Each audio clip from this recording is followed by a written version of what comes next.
Hi, welcome to Passive Play. So today we will be reviewing Vampire Academy, streaming currently now on Peacock, episodes 1 through 4. I'm gonna try to do an overall summary. I have notes for each episode, but I feel like let's just kind of start from the beginning. And also, let me start off by saying I have not read the books. I did see the movie the movie that was done back, I think it was in 2014, Vampire Academy. I didn't think that movie was bad, but again, I have not read the books.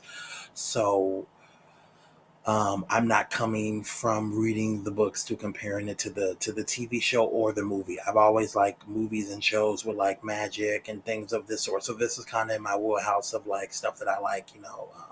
Harry Potter, Buffy the Vampire Slayer, the Vampire Diaries, and one of the showrunners, Julie Peck, is also the showrunner for this show.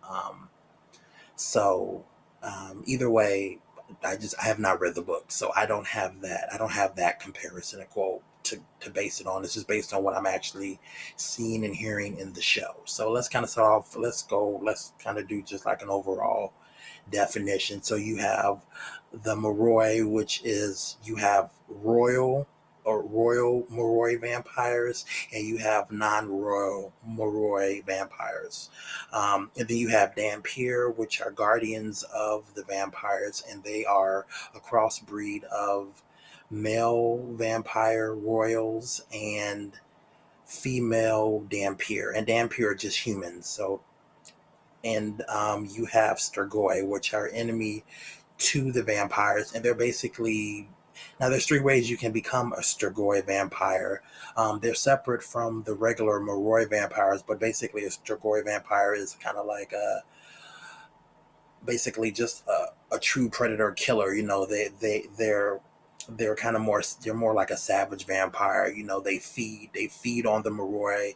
They kill them. They also can kill the Dampier. Um, and depending on how they choose to, kill you or not, they can turn you into one of them, or they can just plain kill you.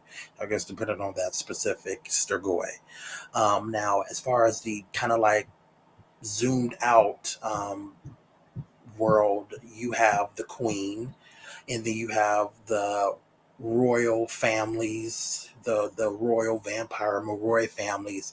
Based on the show, it looks like there's anywhere between 12 to 13, and there's politics within that because there's the Dampier family. I'm sorry, the Dragomir family, which seems to be the more favored families of the 12 overall royal families. That the Queen seems to be more favored towards as far as being her successor. She just celebrated her 200th year as the queen, and she's basically getting ready to select a successor. And two among these 12 families, they can also put a candidacy. They can campaign to be next person in charge. But basically, the queen can choose a successor, or said person from royal family can be voted upon. And basically the Dragomir family seems to be more of a favored family to the queen. And then you also have a character, Victor Dashkov, who seems to be more like a aide to the queen. He kind of has her ear as an advisor, kind of sorts, and he's also the godfather of Lissa Dragmere, who's part of like this. It would seem like more of the favored, one of the favored royal families. Now, in the show, they don't. Now, okay, so to also go back to, they talk about in the show in the beginning, like in the opening thing of the show, they go over the three groups of people. They also talk about like how at one point vampires and humans were all together, and then that they separated, and then for whatever reason you have these rural vampire bloodlines, and then the non-rural vampire, who are separate. They're encased in these different provinces apparently throughout the world. They don't tell you how many provinces there are. They seem to be throughout the world. The only ones that are focused on in these first episodes is the main, capital province where the queen is, and the different families who form a family council that kind of decides that, which is kind of like the deciding quote unquote senate or whatnot in the series in that world, and they make votes, add things to pass and different things like that. And then there's also Saint Jude. So those are the only two provinces that they mention. There's another character who has a father who's a royal. I think he said in Portugal, Spain, or something. So it seems that these provinces are throughout the world. They don't really specify how many. The show doesn't specify how many provinces. The show doesn't really tell you um, how the royal families are royal versus the separation of just like the regular vampires. The show doesn't tell you why necessarily the vampires have separated themselves into these, to these separate communities throughout the world. They're also, the communities themselves are protected by these enchantments from monks to kind of have like this magical protection to protect against the Sergoi. And two, with this government, they do have rules, old rules from hundreds of years ago, probably from when they first separated from the human race, that are old and kind of outdated. And they're looking at, in the first episode, Andre Dragmir, which is like the eldest of the two children, him and Lissa, but Andre is the eldest Dragmir, and he's basically the one that everyone is assuming he's going to take over after the queen leaves, and he wants to elevate and make the overall family, the overall Moroi government more modernized, change some of the outdated rules, make it better, make it more equal, necessarily separating, non-rural versus rural. And then with the Dampier, the human race, they don't really explain. I mean, I guess you can kind of assume that I guess there were humans that decided to stay with the vampires, and so in these like kind of gated communities or provinces, there are just like a separate set of like humans that they're the Dampier, but they also have mated with male vampires, so they're not. I guess they're just not technically just regular human. They may have like super strength and agility. The Moroi also have elemental powers of either fire, air, earth, or water. And then there's also a fifth rare elemental magic called spirit. So most of the vampires, at least as far as the worlds are concerned, they have to figure out what their element is, what their specific element is that they can use and hone and control, like basically more powerful than the other three. So you have to pick one of the four. Those are the main four. The spirit elemental is one that's a rarity that is only mentioned kind of here and there throughout the history of the overall, Moroi vampire. That the main one of the main character, Lissa, ends up finding out that she has a spirit elemental, because the other four, kind of regular elements, she has a problem really controlling. And that's kind of like a history. I hope I explained it as well, because these, and also too, based on what I told you, that's what's kind of shown in the show. Now, again, I did not read the books. I feel like the books probably go way more into detail about the back history. The show, it's more, it's what they tell you. They do go over the three ways you can become a Sturgoy. They do talk about the history to a certain extent, but they don't go into like full detail. And now these are only the first four episodes. They maybe out of, I think it's going to be 10 episodes for this season. Whether or not it gets picked up for a second season, who knows? But they may have another episode this season that may go more into the history. How, why the vampires left being part of just a regular human community, or what separated them and made them create all these provinces throughout the world, and them selecting a queen. It's basically like a modernized monarch, like they do in England, like Queen Elizabeth and all that. It's run really like that. You have like the royal family, but it's multiple royal families. that are kind of you have the main queen, but it runs like that. I mean, and there's politics that are at play, people kind of backstabbing, people maneuvering, trying to get their family to be more favored and different things like that. I mean, it's basically like a teenage version of kind of Game of Thrones to an extent without the dragons. There are some sex scenes, stuff with vampires having sex. You see some male nudity. I think you see a male butt. You do see like maybe there's one scene with some female breast. I mean, so it is a little bit more mature necessarily than Vampire Diaries. Vampire Diaries didn't show nudity from what I remember. This one does have a couple points throughout the first four episodes where there's like, like sex, and it's very visual, it's very aggressive in what it shows. So this is more of a mature, I'm not sure if it's rated PG-13 or not, but either way, I would say that's the based on what I saw and what it tells you, that's kind of this is set up. Now I think again in the book it probably gives more exploration into how those things came to pass, talking more about the 12 families. I only know a little bit about a couple of them. I don't really know. I mean, there's different people representing the families of like proxy votes and things as far as for the different laws and things that they have in past, but it's not like about each family. They don't go over that in the show. So I mean, some things probably are just omitted. The idea of turning it into a TV show, though, I thought was kind of where you could really focus on the actual story and you could expand it. So, I mean, to me, I thought was maybe the point of the TV show versus the movie, because with a TV show, you can spend more time on developing the story. I will say that overall, I do like that each episode moves the story forward. I don't feel that, at least personally, I don't feel that there's anything wrong with the pacing. I think that if you haven't read the books coming in, you may have to pay attention to what you're seeing, because they don't talk, they talk about the families, but it's only because of a scene in the show where they had to do a vote where it was like, it was 6-5, where I'm like, oh, it looks like there's 12 to 30.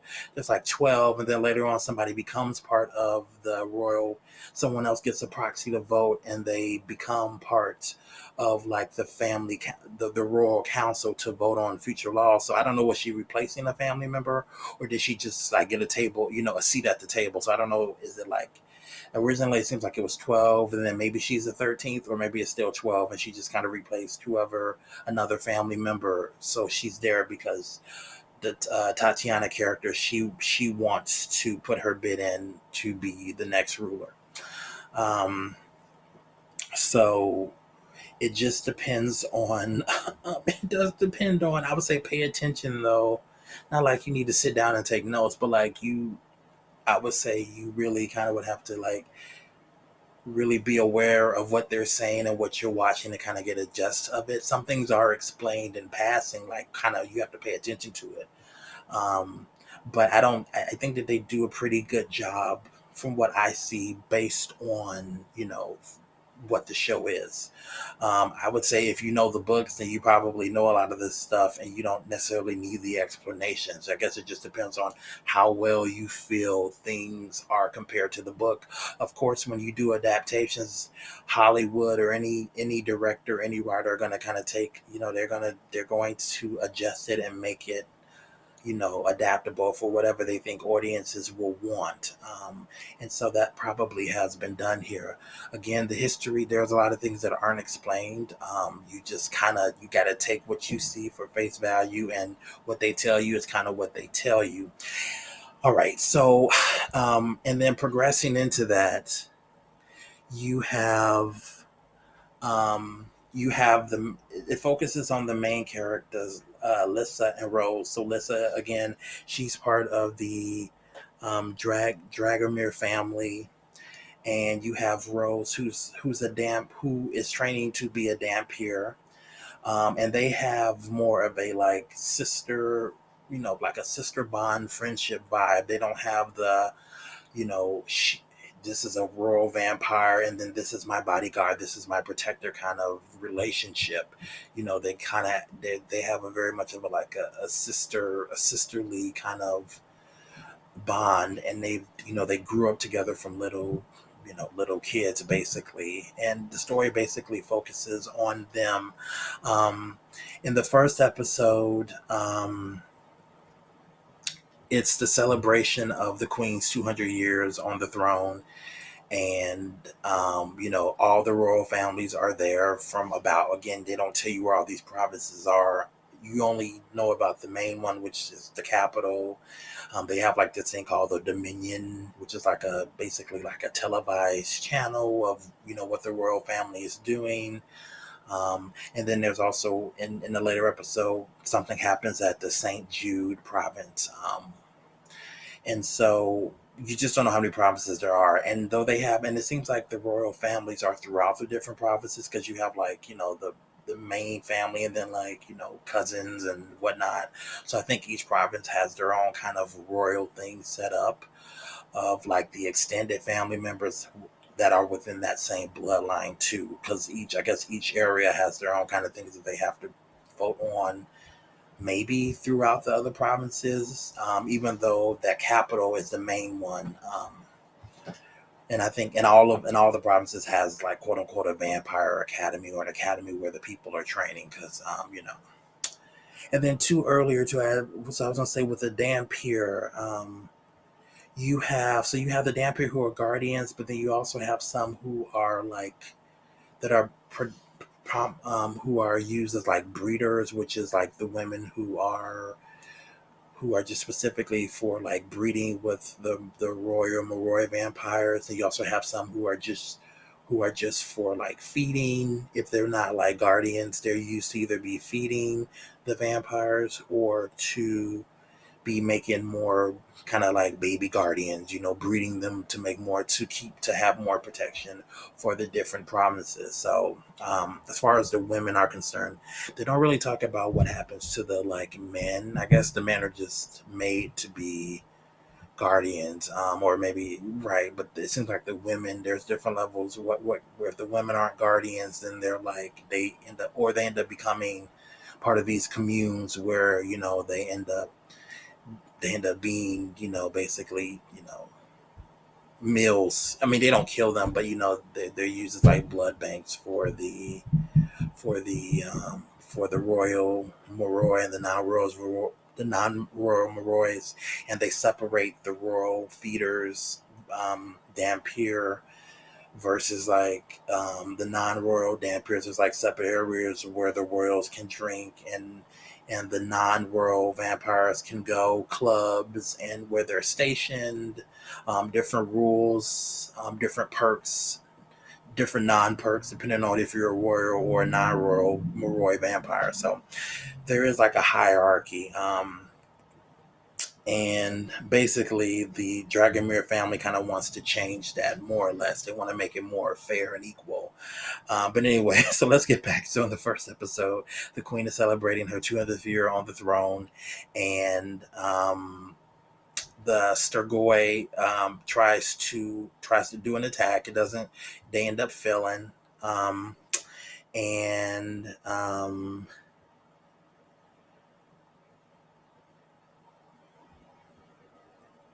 in the scene when the party ends, the Dragmere family is in a limousine, I guess, on their way out of the party, and then the limousine ends up getting attacked or getting blown. It ends up having some kind of accident, and it ends up getting blown up.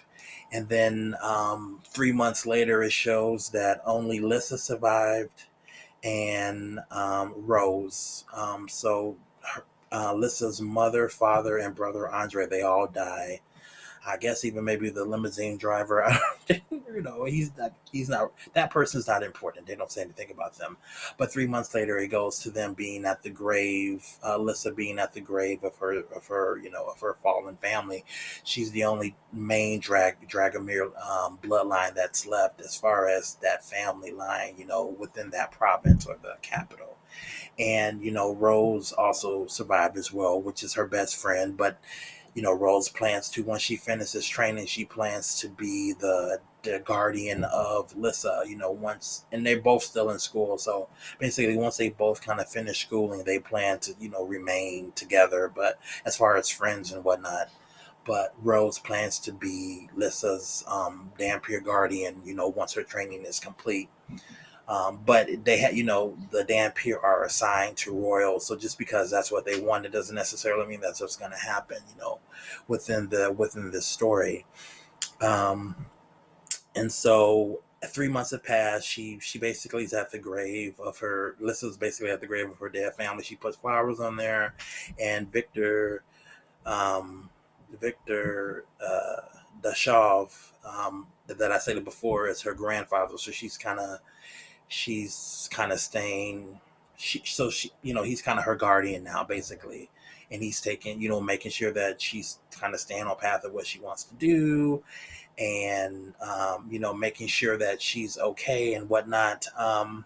And also as well, with the passing of her family, she's the only living Dragomir, so she has to take on all these responsibilities, that her brother would have taken on her behalf, and she could have kind of, lived and traveled and finished school, which she had planned to do. But now, because her brother has died, she's now part of this kind of political chess, of the royal families, and she now has the proxy to vote. She's going to become part of the family royal councils. She is a preferred choice for the queen, to become the next successor to her. And so she's not really ready or prepared for any of that. She doesn't.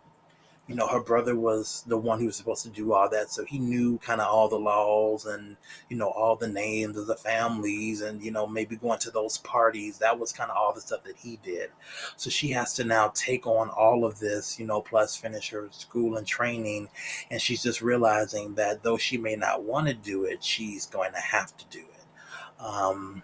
Whether she wants to or not, because she's the only Dragmere there. She's the only main bloodline member left, other than like some second cousins, at a different province that you find out later in the show, in the later episode. And so it's just kind of that. And then as far as Rose, it's kind of the same thing. Dampier has their own kind of rules and laws that they have to abide by and follow. The Moror are setting all these things in command, so the Dampier have to follow those rules. And Rose is more of a kind of, in the same way, she's kind of like Lissa in the sense, but she's just a damper, not necessarily liking the rules and way things are run, and the things that she has to follow as far as being a dampier, and wanting things to change and be better as well for the dampier side of the story, the half human side of it. And they don't, I mean, and though the dampier are a combination of half vampire, half human, they don't seem to have any like elemental powers. They just, they may have super strength, maybe agility, super speed, and different things like that. So they're not necessarily the average human, but it doesn't state, um, like, if they have specific powers. Again, they don't really explain that. They let you know that they're half this and half that, but I mean, assuming they have, from what it seems, they may have like super strength, speed, agility, things like that, but they can't, it doesn't seem, she jumps from a really high, building and lands straight on the ground. I mean, but she can't fly. And even though they're also the protectors of the Moroi, a lot of the Moroi have these elemental magical powers. So, I guess other than the sense the Strigoi of the Strigoi vampires, they can't be out in the sun, but the Moroi regular vampires can. So, I mean, in some instances, I'm not sure why they necessarily need the Dampier, as protection.